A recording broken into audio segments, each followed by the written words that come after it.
You're listening to Accents, a radio show for literature, art, and culture. I'm your host, Katerina Stoikova, and my guest today is poet Paul Hostovsky. Do I pronounce your name right, Paul? Yes, you did, Paul Hostovsky. Well, my father, who was Czech, he would pronounce it Paul Hostovsky, but the Americanized version is Hostovsky, Paul Hostovsky. Ah, okay. And Paul Hostovsky, his poems have won a Pushcart Prize, 2 Best of the Net awards, the FutureCycle Poetry Book Prize, and have been featured on Poetry Daily, Verse Daily, the Writer's Almanac. He makes his living in Boston as an ASL interpreter and a Braille instructor. And he has a new book coming out. Tell us about that book, Paul. Yes, that's right. And for people who don't know what ASL is, it's American Sign Language. And that's right, I make my living as a sign language interpreter. That's my day job, which I've kept all these years just in case the poetry thing didn't work out, which it hasn't, or maybe it has, depending on your point of view. Yes, and I have a new book coming out in September. It's called Deaf and Blind. And it's a hybrid book of poems and stories, poetry and prose, about deaf people and deaf-blind people.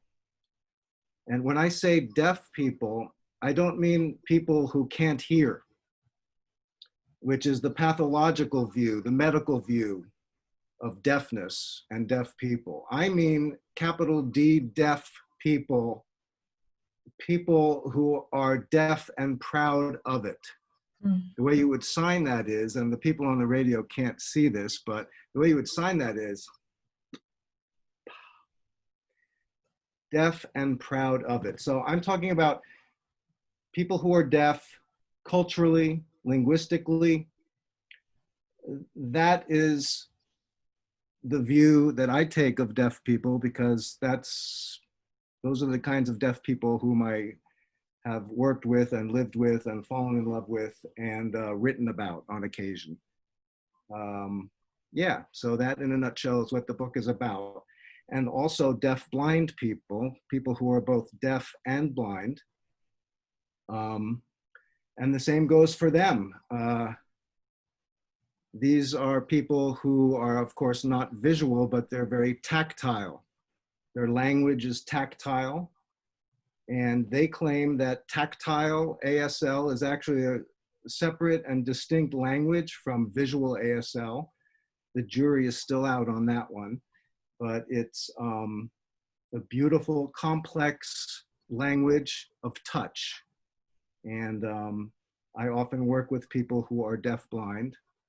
And because I've been blessed for the past almost 4 decades to spend just about every day with deaf and deaf-blind people at home and abroad, at work and at play, you know, I sometimes write about them. So I've gathered together the poems and stories and essays into this book, and it'll be coming out in September. Main Street Rag will be publishing it. So if folks are interested, you can just type Main Street Rag, Deaf and Blind, and the link to the book will come up. Did it feel risky for you to put together a mixed genre book? Yes, it is risky, and actually the publisher thought so too, but he said he'd go ahead and work with me on it. He had published my first several books, and he was willing to publish it. And part of the drill with Main Street Rag is that we have to try to drum up some advanced sales before they will go to press. So I sent out a notice of the book to everyone on my mailing list, all the people, the interpreters, my colleagues, deaf people, deaf-blind people, fellow poets, and we got a ton of of pre-orders. So already the book is doing relatively well. But yes, I guess it is risky to put together poems and prose in the same book. But then again, you think about lots of literary magazines out there that are a combination of poetry, fiction, creative nonfiction. So it's sort of the same idea. And thematically, they're all Right. that way. Yeah. Well, my exact question was, did it feel risky? And it sounds like yes. It doesn't mean that it is actually risky, because the topic is very interesting. And the way that you speak about this book, shows how compelling it really is. And I've been wanting to do one myself, and it feels risky to me. And it was so good for me to see that you're a poet that I've admired for over a decade, have made such step and have in effect stated that the content is the more important thing and the focus of the book. Well, thank you for that and for your kind words. And I'm hoping that that it will be well received. I really don't know. You know how it is. One day I think it's really good. The next day I don't think it's so good, and I doubt myself. We always doubt ourselves. But yeah, as far as I think in some ways it works better to have a mixture of approaches to this same theme, this same topic. So it's not all poems, but it's, the way I put it together is it opens with, a preface, which talks a little bit about, my own work. And then a couple of poems, and then a short piece of fiction, and then a few more poems, and then a piece of creative nonfiction, then a few more poems, and then another short story. So hopefully it keeps it interesting, but we'll see. Please read us some. Sure, I'd be happy to. So let's see. I have them here on my other laptop next to the laptop that I'm talking to you on. So let me get it lined up.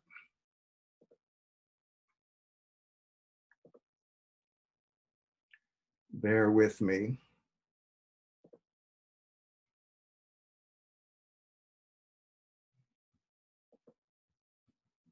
If it was already published, then I could just grab the book and turn right to the page. But unfortunately, I have to scroll through the manuscript.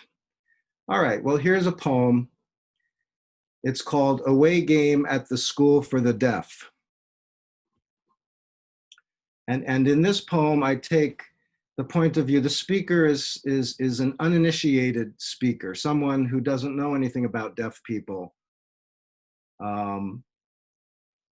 Someone whose high school basketball team is on an away game at the School for the Deaf and not knowing what to expect before he or she gets there. Away game at the School for the Deaf. Maybe we were thinking ears instead of hands and eyes. Stepping off the bus, we glimpsed a flicker, then a flitting from a sleeve. We felt annoyed, then afraid, like spotting an ant on the tablecloth, then another and another, till it hits you. What you have on your hands is a nest, a population. Everyone here signed, except for us.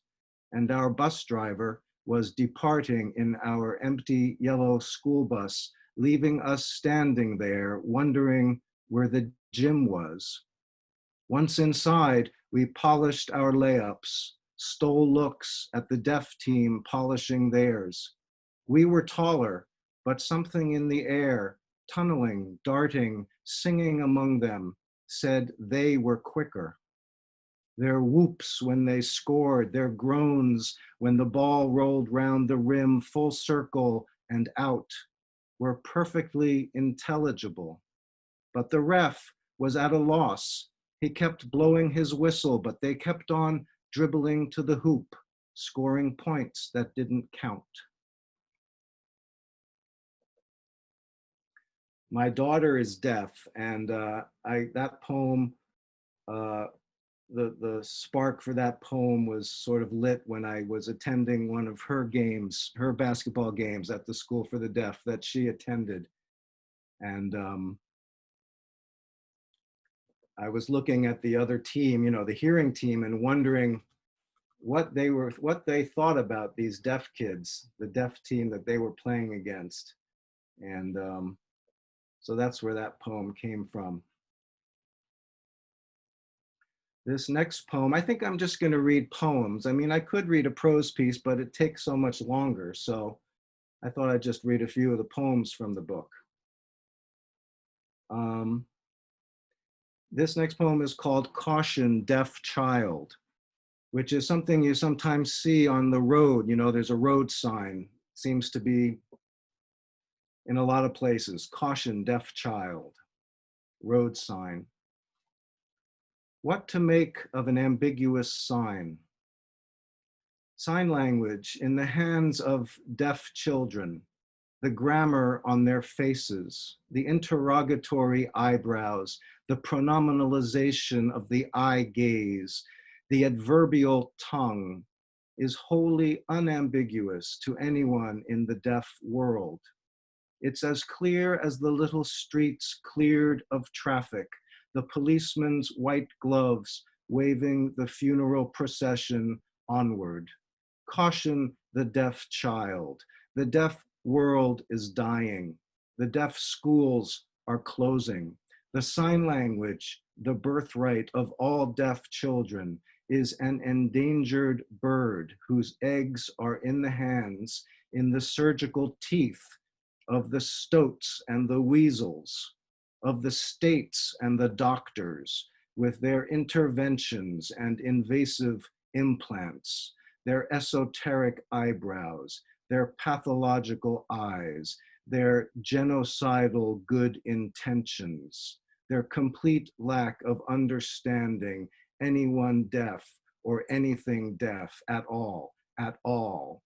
Caution, deaf child, there's a war going on out there for your soul, and you are losing. So that's a bit of a downer, but it it needs to be, it's a necessary poem. It needs to be said that with the advent of medical technology and the cochlear implant, most children who are born deaf today undergo this medical procedure where a device is surgically, invasively implanted in their skull. So instead of wearing hearing aids, there's this implant, this medical intervention to try and help the child hear, to try and change the child from being deaf to being hearing. And it also needs to be said that that intervention is certainly not successful across the board. In fact, one could argue it's successful only a small percent of the time. But deaf people, people in the deaf community, capital D deaf people who identify as being culturally deaf, they're calling this genocide. They're calling it genocide because it's an attempt by the medical establishment to basically do away with deaf people. If we can only implant them right after they're born, and they are implanted as infants, as children, prelingually, if we can only implant them, then we can change them and we won't have any more deaf people. So naturally, deaf people see this as an attempt to get rid of them. And that's what it is. So that's what that poem is about. That was me on my soapbox. It's also important to mention that 90% of deaf people are born to parents who are not deaf, who are what's called hearing. Only 10% of deaf people have parents who are deaf. For the 10% who are deaf, having a deaf child is something to celebrate. They often want deaf children whom they can pass their language and culture onto, children who are like themselves. But for the 90%, these are hearing people who have probably never met a deaf person. And the last thing they want to hear, from the doctor is that, well, sign language is beautiful and deaf people have their own culture, and they don't want to hear that. They're devastated, understandably so. They want their child, just like the deaf parents, the hearing parents want their child to be like them. So when they hear that there's an implant, that there's something that could maybe fix their child, cure their child, of course, they choose to go that direction. And that's why almost all deaf children are now being implanted with this medical device.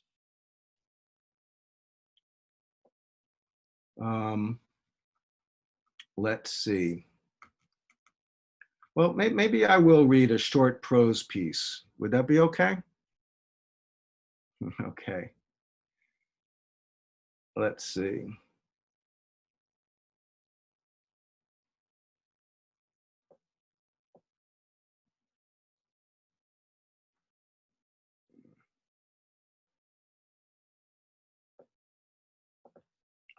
Well, maybe not so short. I think it's a couple of pages.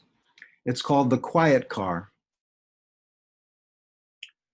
Most mornings, my wife and I take the train to work together, and the people on the train think I'm deaf because my wife is usually signing up a storm and going a mile a minute with her hands and face and elbows because she's chatty in the mornings, and I usually just nod a lot and let her do most of the talking because I'm not chatty in the mornings, but sort of dreamy and laconic and basically still half asleep. So we're different that way. So she does most of the talking with her fingers and eyebrows and head tilts, while I contribute only the occasional Y-shaped, oh, I see, or maybe a finger-flicked, how awful, just to show her that I'm following, because in sign language, it's rude to stare impassively at your interlocutor without giving them a sign that you're following, even if you're not following because you're still half asleep and it's feeling like too much work before you even get to work. Oops, lost my place. So they think I'm deaf, and I don't blame them because sign language is conspicuous, sort of loud in a visual sort of way, and beautiful in a dancing sort of way, according to people who don't understand a word of it, but say they wish they did because it looks like dancing.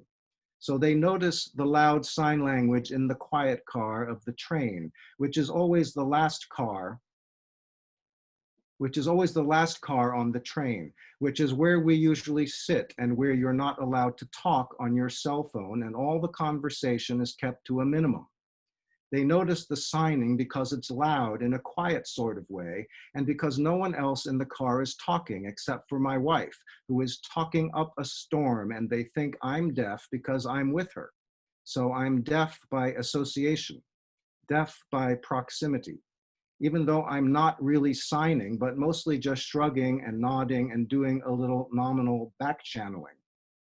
But I'm in the vicinity, in the signing space, in the conversation, even though I'm barely holding up my end of the conversation, according to my wife, who asks me why I'm being so quiet and whether or not I'm following. And when I tell her I'm not feeling very talkative, she says, "Tell me to shut up then." But I would never tell her to shut up because deaf people spend all day shutting up among hearing people who don't know sign language, which is most people. Most people don't know sign language, but say they wish they did. And they say other stupid things like, can you lip read? Which is the one sentence every deaf person can lip read. And when deaf people answer no to the question of whether or not they can lip read, the irony is lost on hearing people, because hearing people don't get deaf people. So when deaf people get with other deaf people, they talk up a storm in sign language because they've been holding it in all day, every day, in a world full of people who don't speak their language, which is why my wife is signing up a storm and why the people on the train think I'm deaf and why I'll never tell her to shut up. So one day my wife decides to take an earlier train because she has a lot of work to do. She has a lot of work to do at work, and she wants to get an early start, which is way too early for me. And when I board our usual train at 7:43 without my wife, a woman sits down in the seat next to me, and I can feel her looking at me.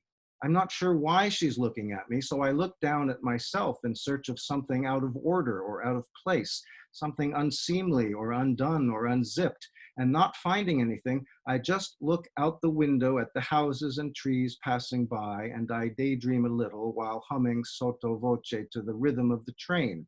So I'm startled when the woman sitting next to me suddenly taps me on the shoulder. She's holding out her cell phone, gesturing for me to read the message she has typed on the screen.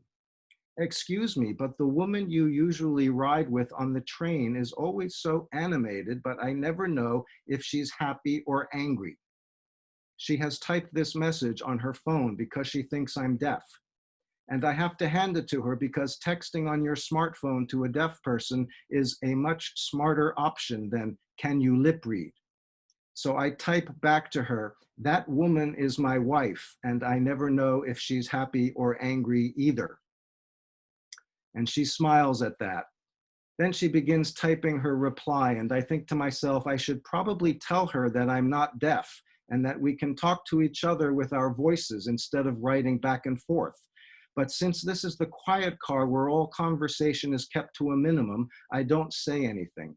So we text back and forth for a while, and it feels a little like I'm in that famous deaf joke, famous among deaf people, about a deaf guy who walks into a bar and writes down what he wants on a piece of paper and gives it to the bartender, who writes back how much it costs. And after a couple of drinks, the deaf guy is feeling chatty, so he turns to the hearing guy sitting next to him at the bar and writes something down. And the hearing guy writes something back, and they're writing back and forth and having a good laugh when another hearing guy sits down at the bar and orders a drink and wonders what all the writing and laughing is about.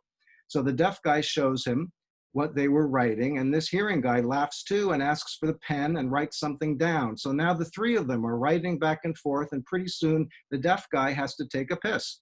So he gets up and goes to the bathroom. And when he comes out of the bathroom, what do you think he sees? He sees the two hearing guys still writing back and forth to each other as if they were deaf. And that's the joke. It's a deaf joke, and the joke is on hearing people.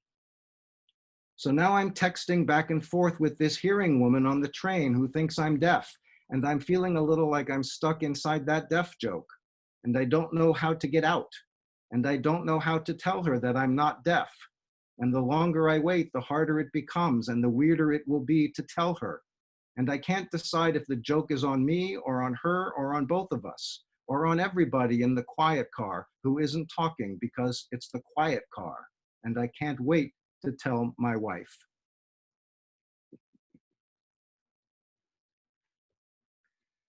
So I don't know, too much of a good thing. I don't want to keep reading if I don't want to overstay my audience's welcome and attention. What do you think? Well, I'll ask you a couple of questions, then maybe you can read us something more based on where the conversation goes. So first of all, these are lovely, very alive. Thank you. And unlike anything I've read. So I am so happy that you made the decisions you made for this book. And I am grateful for Main Street Track for bringing it into the world. So I guess my first question is, have you heard any feedback from your fellow interpreters or the deaf community? people who have read the book, or it's too early? No one has read the book yet, but I have sent out mostly the prose pieces to some deaf friends and deaf-blind friends for their feedback, and a few interpreters also. So, and I tried to incorporate the feedback that I received, because it's, you know, it's tricky. It's, I mean, I'm not deaf.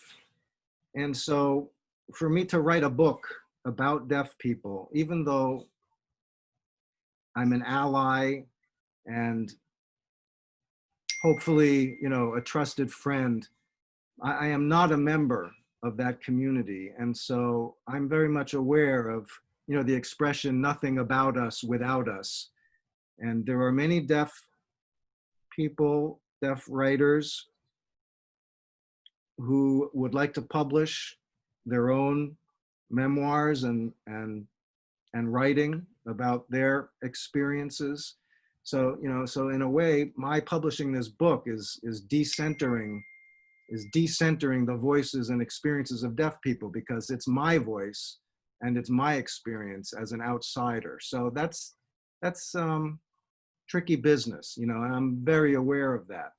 So I don't know how it's going to be received, but you know, the pieces that I've sent out to deaf friends, deaf and deafblind friends, for their feedback, you know, were mostly received, you know, enthusiastically.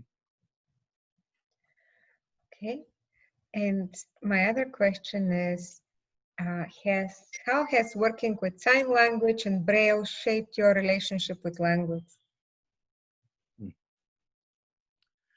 Well, first of all, sign language and Braille are just so completely different from each other. And it's funny because, you know, most of us, me included, sort of tend to conflate them or somehow think of them as maybe being similar. I mean, that's what I thought before I knew anything about sign language or Braille, which is probably what led me to learn them both. I learned Braille first, and then later I took a sign language class and just was hooked from the beginning and continued studying the language. So sign language, American Sign Language, is a language, very complex, very beautiful, entirely visual language. And every country has a different signed language. There is no such thing as a universal sign language. And when people discover that, often they didn't know that. And then usually they'll say, oh, well, that's a shame. Why don't they have, you know, a universal sign language? And the answer is for the same reason that we don't have a universal spoken language, because sign language wasn't invented any more than spoken languages, you know, were invented. Sign languages evolve the way spoken languages evolve. And so deaf people in different parts of the world evolved different mutually unintelligible signed languages, even though they share certain language universals, just like spoken languages share language universals like nouns and verbs and interrogatives and declaratives and things like that. So that's American Sign Language. Braille is not a language. Braille is a code, you know, like Morse code or semaphore, that thing with flags, you know. So it's a code that represents a written language, and that also can represent any written language in the world.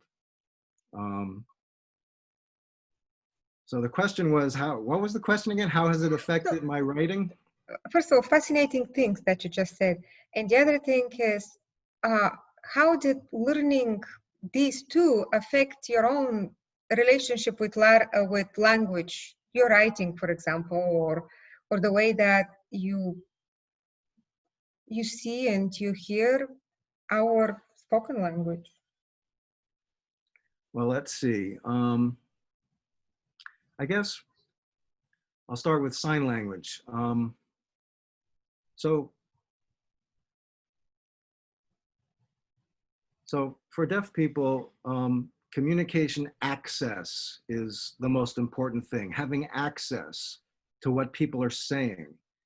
Um, Being deaf really is all about not being able to understand people who don't speak your language. And most of the world does not speak sign language. So, so it's all about accessibility.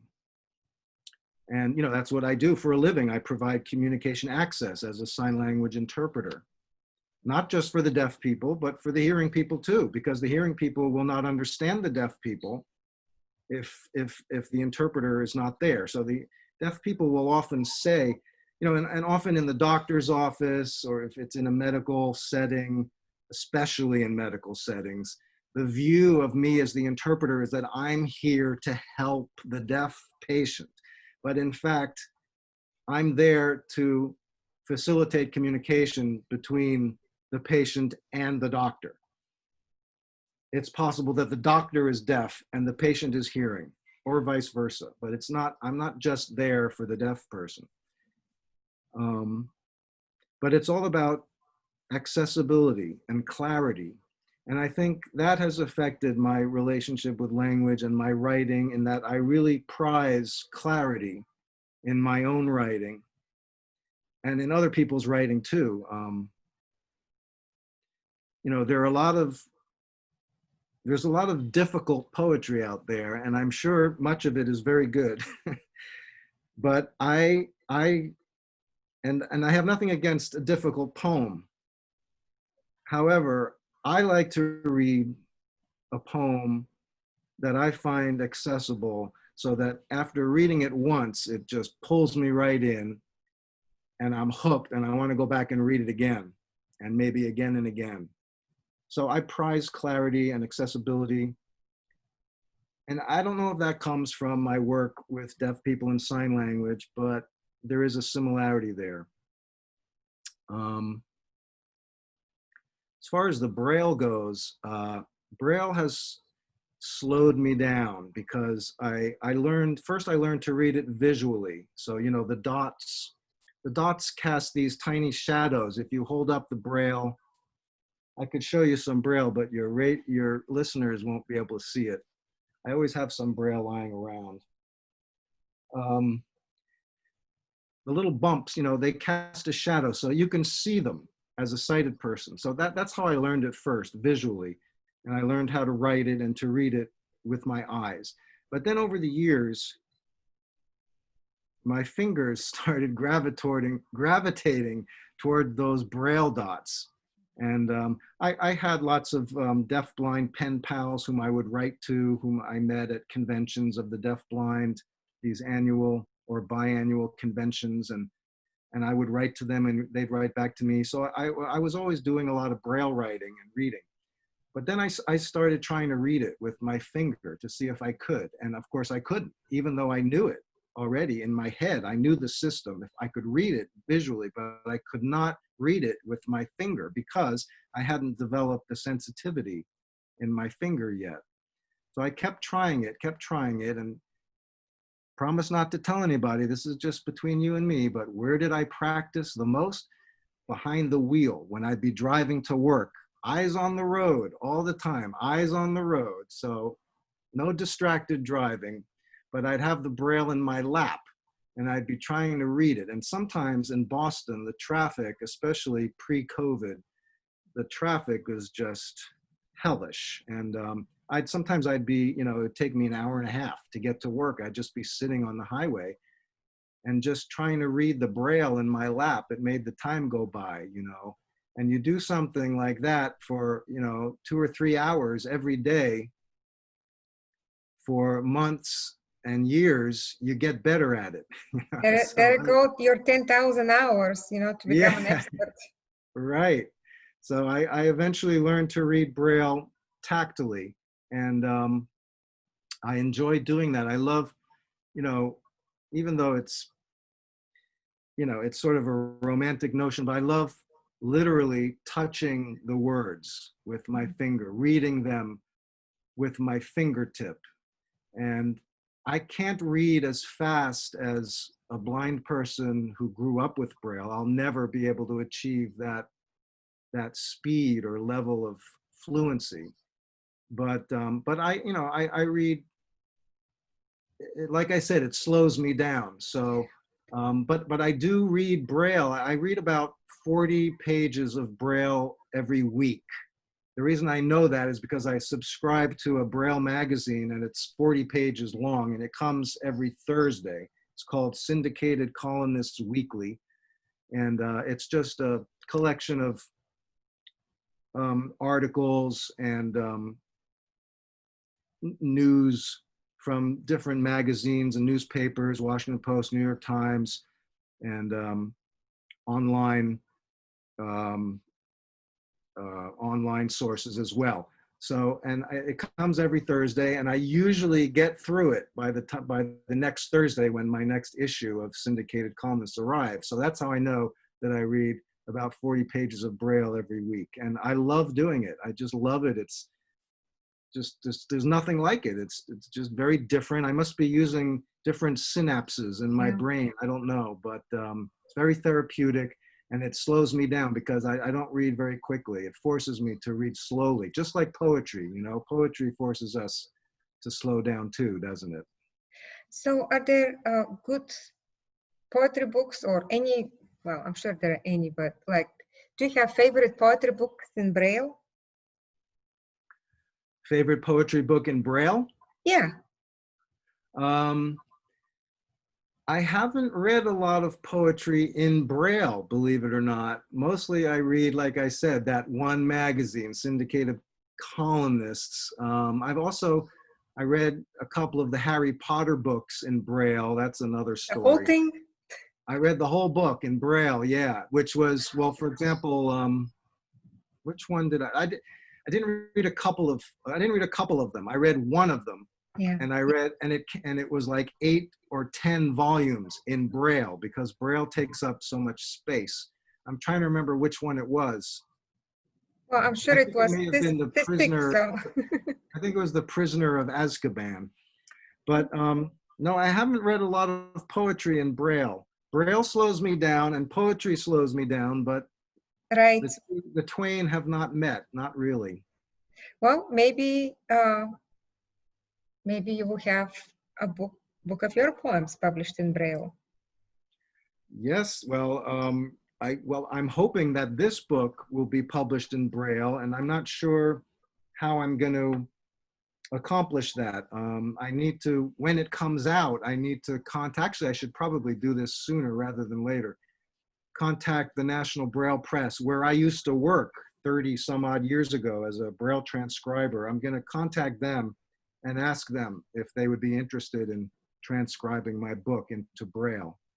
I don't want to pay for it myself because it's very expensive, but it's possible if they're willing to do it on their own dime, that would be nice. So I don't know. I'm sure they're going to ask me what the market is. Is it going to sell? Will there be a lot of people who will be interested, a lot of blind people, a lot of Braille readers who would be interested in reading it? And or maybe after they read the book, they will know because they know their market. Yes, that's true. And let me do this because I speak things on the radio show through the virtual mic, and the universe listens. So let's wish for, let's say for you and for the listeners of Accents, that in not too distant future, Paul Hostovsky or Hostovsky, as the case may be, comes again on Accents, and he's very excited about his new book in Braille and about his other projects and about his other, books that he has written and he's about to publish. And I was wondering if you would read us one more thing from your book or whatever you want to share with us. Sure. Maybe one more poem. Okay. Let's see.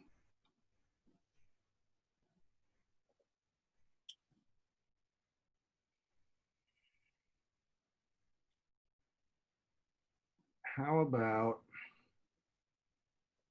this one? It's called Passive voice.